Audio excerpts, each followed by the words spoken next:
Welcome back to Rockstars, I'm Erik Voss, and my Infinity Saga rewatch finally caught up with Guardians of the Galaxy Volume 2, for which writer-director James Gunn recently gave us YouTube psychos a challenge. Ego, Peter Quill's biological father, in search of a viable celestial offspring, did the dirty with countless partners and made countless duds, the corpses of which he piled up under his planet's surface in his cave of shame. It's a dark twist, kinda hard to look at. Yet, Jimmy Gunn tweeted, "Yeah, there's a ton of Easter eggs hid among those bones that no one's found yet." Basically, ringing that dinner bell for a bunch of you to call your favorite gravedigger Indiana Bones to find them. Now, we just released an in-depth analysis of the whole Volume 2 film that you should definitely go watch because there's so much hidden meaning in every scene of this film. It makes it even more valuable now that movies like Infinity War and Endgame have come out. Here, in this video, I'm just gonna recap what we found in our little excavation and expound on it a bit more because some of this stuff could actually reveal where Volume 3 is going, which James Gunn recently revealed he's currently beyond a first draft for. So let's break down this Mother I Am Gruder with another tweet down. We called it a corpse down before. Really, what we should call it is a skull search. That's a throwback. Okay, in total, we get 4 shots of this corpse heap. First, a wide reveal composed largely of CGI, it looks like. But then, to really make our flesh crawl, 3 close-ups of a practical set piece getting closer and closer to the skull so that when we cut back to Nebula, our mind goes, well shit, they're gonna be the next skulls on that pile. So let's start in the wide. The heap itself isn't really designed for our eye to make out specific skulls, it's more about the bulk of it all. But to the sisters' left, there is a slab with what looks like a Gungan head from Star Wars. Is it Jar Jar Binks? Who knows, but rather than withering away to a skull underneath it, it's just kind of calcified, like that dumbass's brain already is. And then slide over to the right, you can see what looks like the head of Stitch from Lilo and Stitch, which would make a bit of sense because that guy pops up in a ton of different realities. I remember those trailers. Okay, these first 2 give us an important clue to break down all this because they are both Disney properties. And Guardians Volume 2 was one of the first MCU films made after Disney's total acquisition of Marvel Studios, allowing them to feature Disney properties without having to clear the references with the legal departments of rival studios. That's why Age of Ultron had a weird Pinocchio shout out, and Ant-Man had its weird It's a Small World shout out. Why is this important? Well, as a film nerd, and as the film nerd I know James Gunn and his whole crew are, when one has a chance to sneak a bunch of alien skull Easter eggs in your movie, there are just some obvious go-tos you're gonna wanna put in there. We're talking the Xenomorph from Alien, Predator, heads that are so iconic that their skull forms are immediately recognizable. But folks, I looked, and I don't think they're anywhere in that heap. There are some places where you can kinda see an elongated cranium similar to a Xenomorph, but it's either too blurry or too small compared to nearby humanoid skulls. Sometimes you see some jawbones similar to the Yautja of Predator, but none of it really matches up right. And I suspect this is because at the time of Guardians Volume 2's production, Alien and Predator were franchises owned by 20th Century Fox, and clear, obvious visual references to those characters might have had to have been cleared and paid for. Probably not that worth it for a quick missable cameo, only found by like bored, obsessive YouTube analysts. Unlike that Aliens homage in Infinity War, which was a plot point to how Spider-Man and Iron Man saved Doctor Strange, definitely worth it there.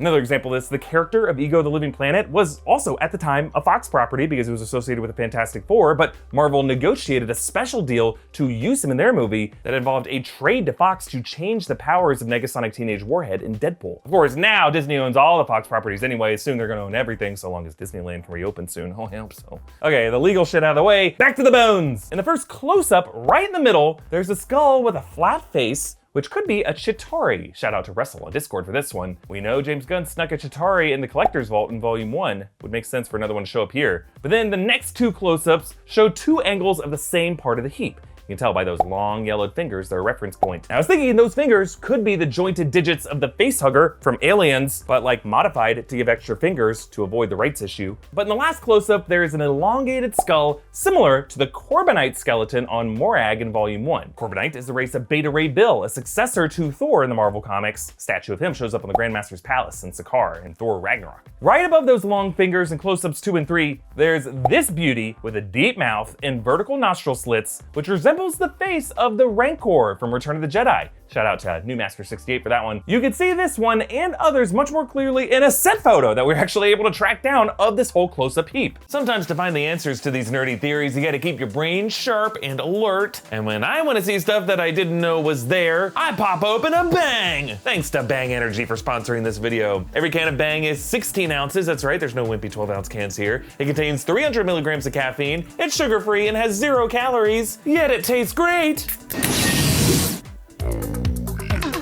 There's over 20 different flavors to choose from. One of those great flavors is a rainbow unicorn, because we know it is fantasy canon that when unicorns leap, that's where rainbows come from. Somehow they got it in a can, and that's what's going in my mouth now. Rainbow. Thanks, unicorns. Check out Bang on Instagram. You can get 25% off your order at bang-energy.com when you use the code NewRockstars25. There you can buy cans of Bang Energy, including their sweet tea and keto coffee flavors. You can also get clothing, fitness supplements, all kinds of stuff to be your best Bang self. Thanks again to Bang Energy for sponsoring this video. Get 25% off at bang-energy.com using the code NewRockstars25. And follow the inventor of Bang on Instagram at bangenergy.ceo. Okay, this set photo has much better lighting, so what can we find in it? Yeah, the Rancor similarity is much more apparent here. The new master also pointed to a curved bone that looks a lot like the one Luke used to brace the Rancor's jaws open so that he could escape. Right next to this maybe Rancor, there's this egg-shaped cranium with big pronounced eyes that looks a lot like a cartoon duck. I was gonna say Howard the Duck, but yeah, he's elsewhere in this universe, so it isn't him. But he does come from a whole world of Duck-worldians, so maybe it's another one of them. Or maybe using that Disney rule, it could also be the skull of Donald Duck or Daisy Duck. Beneath that one is this creepy Lovecraftian looking skull. It's very close round eyes and a lack of a jawbone. According to our Discord buddy, it's kind of like Neon Numb from the Star Wars films, or maybe Davy Jones from the Pirates of the Caribbean series. And to the right of this guy is a huge skull with a beak nose and a circular knob on its forehead. There's a guy, Kyle, on Twitter who suggested that this one, maybe some other nearby skulls, could be those of the Animan, human-animal hybrids created by the High Evolutionary Herbert Wyndham, whom the community of coordinates codebreakers have suggested could be the mystery scientist who engineered Rocket. Watch the full breakdown for more information on that. But speaking of Rocket, this heap appears to mix human bones, fantasy and sci-fi beast bones, and bones of typical Earth animals. Some of those rib cages and skulls look like they could belong to otters, suggesting perhaps an offspring from Rocket's past companion Lylla, whose name appeared as an associate on his Xandar rap sheet in Volume 1. In my full movie analysis, I discussed how this film's final shot being a close-up of Rocket is meaningful, and James Gunn has indicated that Rocket is the character he relates to the most, and Volume 3 will focus on Rocket and his origin. Assuming the theories are right and Rocket was a product of the High Evolutionary,